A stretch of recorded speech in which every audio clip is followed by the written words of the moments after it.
Hey everyone, it's Average Gatsby, and welcome to another issue of Engineering the Asylum. We're going to be doing the last part of the Horizon mission. And so we're going to start off, I try to always pause right there because I know that they're going to come down instantly, and I'm just sort of checking out the battlefield. I know that that guy's going to turn into Harbinger, so I just cast my drone right away, and then I'm trying to make my way to this box. You're going to see in this video, I'm going to play very aggressively at this section. When I did this video for the Adept, I didn't play very aggressively, and so I thought, might as well change it up, not show you exactly the same thing. So I'm basically going to try to be getting in people's faces this time. I kind of have to abandon my position. If Harbinger hadn't gone for me right away, I would have been able to, resume fighting at that spot, but instead, I see that he's closing in. I really don't want to get in close range, and I know that there's still a few husks out there coming towards me, so I decide to retreat. There's Grunt just charged through. The most dangerous opponents in this section are the Assassin and the Guardian. Harbinger's flame thing that he uses is not actually as dangerous as you think it might be.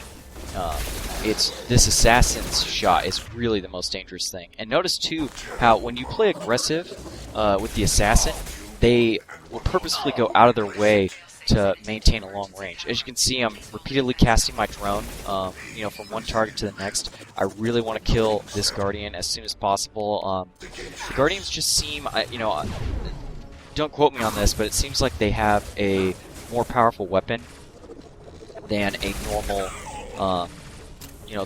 just collector drone. So as you can see, I'm kind of moving around the battlefield, occasionally using my drone to either, either lock Harbinger down, or I'm using it to, like right here, keeping that collector drone out of cover, so I can just issue the killing blow. You'll notice too, I'll be using cryo when I'm trying to preserve a drone or Guardian outside of the spot. And look at right there, he lands right behind me, but because I had my little drone out and was following me around, he ends up protecting me and watching my back. So it's always a good idea just to have the drone out, even if it's not even targeting someone specifically. It just can provide that extra distraction, extra time, and just move in and melee the last guy. I know that there's more coming, and I know that they're going to appear near the entrance, so I was looking around a little bit for more ammo. I wasn't exactly sure, when they were going to come down, and I see them come down, and I tried to do something a little bit different this time. I know that the, assassin back there is going to be basically, firing at my guys constantly from that spot, and where he's in really good cover because he's so far back.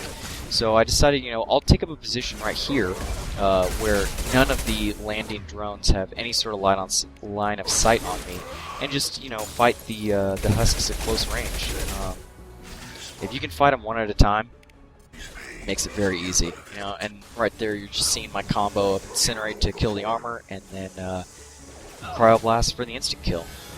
I see the Assassin has moved out of the spot, so like I said, using the drone offensively, not as a distraction, but keep him occupied and giving me the opportunity to fire more shots. Right there, notice that was Incinerate. They hit that barrier, and it did about took away about 2/3 of the barrier. So just something to keep in mind. It's not totally useless or anything by any means on barriers. It's just not as good as using other things. And right, you did see a few seconds ago I used my meta gel just to restore my health real quick there. I wanted to move out and keep the battle going, keep my momentum going, so I just used the meta gel, and then, as you can see, same strategy as before, using the drone offensively.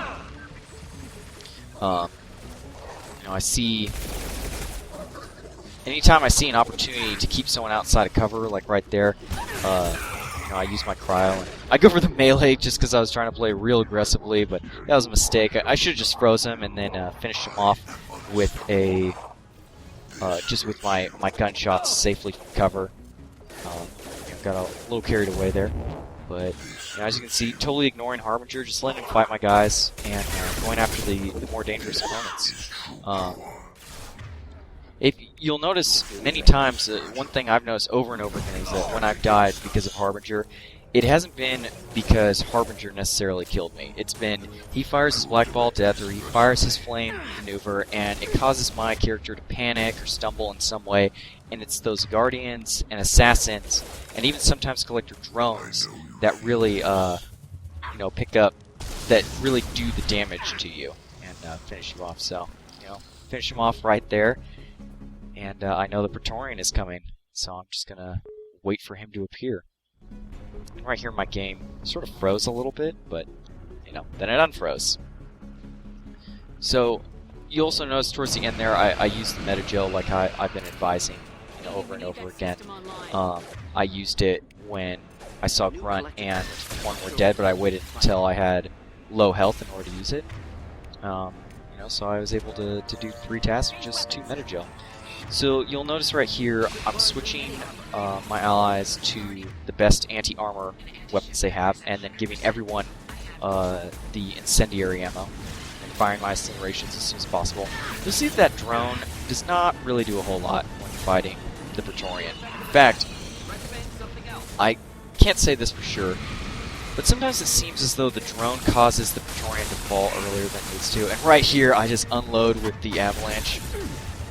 So people wanted me to show the rate of fire of that weapon, and as you can see, it is absolutely beastly as far as its fire rate. It fires as quickly as you can tap the trigger, and I'm all about high rate of fire stuff. I think it's really cool, and I just totally destroyed that Praetorian's barrier, and I'm about to do it again. I don't recommend this tactic, by the way. I just did this to show you, how powerful this weapon can be. But as you can see, I totally got in trouble because I take out the barrier and then I have no ammo left, and I was standing right next to him, so he just drops again. So I actually went back and redid this mission just so I could get more ammo for my heavy weapon. Keep in mind, when you see the barrier up like this, fire incinerates, fire mortars incinerate, fire concussive shot. Everything does damage to barrier as far as what my allies have right now. And so there's no reason to just sort of hang out and not use those simply because they're not as effective. Since they're not at maximum effectiveness, it doesn't mean that they have no effect at all. The little red indicator just means it's not the best maneuver to use at one time, not that you can't use it. And right there, I'm not necessarily doing too well fighting this guy because I keep letting him get too close. You notice that what I do right here is I try to pick a path, a route, and I try to stay as much as I can behind this tall cover. Staying behind the tall cover but not getting yourself locked into it, I think is the best strategy you can use at this point. I noticed, I was going to need to have to get out of that area, so I just used my Metagel and, using it to restore my own health. It's very valuable, and, it definitely saved my life right there because that Praetorian was coming on strong, and I would not have lived had I, not used the Metagel to give me an opportunity to run out of there. So what I'm trying to do is I'm trying to go from a tall cover point to tall cover point and just not necessarily get locked in behind the cover, but just sort of dart in and out behind the cover. And this is because you'll notice that the Praetorian will only fire its eye beams for as long as it can get a line of sight on you. As soon as it can't get line of sight on it anymore, it'll give up shooting.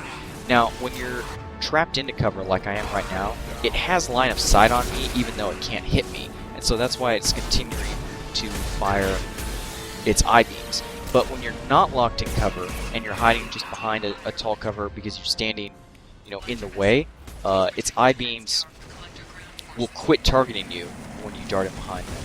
So anyway, that is it for this video. I'm Average Gatsby. Please rate, comment, subscribe, and I hope